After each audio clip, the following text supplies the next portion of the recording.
臘腸狗近年風魔全網，咁到底長毛同短毛大家要點樣揀呢？1分鐘同你講到明明白白。首先呢，由短毛講起啦，咁其實短毛呢，佢嘅毛髮呢光滑利落啦，毛髮短容易打理，黑金啡金色呢就係最受歡迎噶啦。咁我哋現場呢隻就係黑金啦。而長毛咧，顧名思義咧就係啲毛長啲，咁咧大個樣就更加精緻喎。黑金長毛咧同埋 cream 色長毛咧就比較受歡迎嘅。總結嚟講咧，懶人咧就揀短毛，中意精緻樣嘅就揀長毛。咁講下性格方面咯，咁其實短毛臘腸咧佢比較活潑好動啲，中意周圍 explore 嘅。而長毛臘腸咧佢哋嘅性格相對上咧比較溫順黐人多啲嘅，會定少少。因為咧長毛嘅祖先咧係混過呢個西班牙獵犬㗎，所以咧係自帶呢個溫柔基因。咁講下養臘腸狗嘅成本啦，咁其實養短毛咧個成本會低啲嘅。本身咧短毛嘅定價咧係會低過長毛嘅。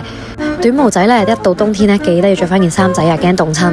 長毛咧就需要定期去做翻一啲毛髮嘅護理啦。大家想養臘腸狗嘅可以從呢幾個方面咧去考慮下，到底應該養長毛定係短毛啊？咁我哋現場咧有超過10隻嘅臘腸狗啊，歡迎大家過嚟我哋現場睇睇啊！全部嘅臘腸狗咧都喺晒銅鑼灣分店啊，快啲過嚟望下啦！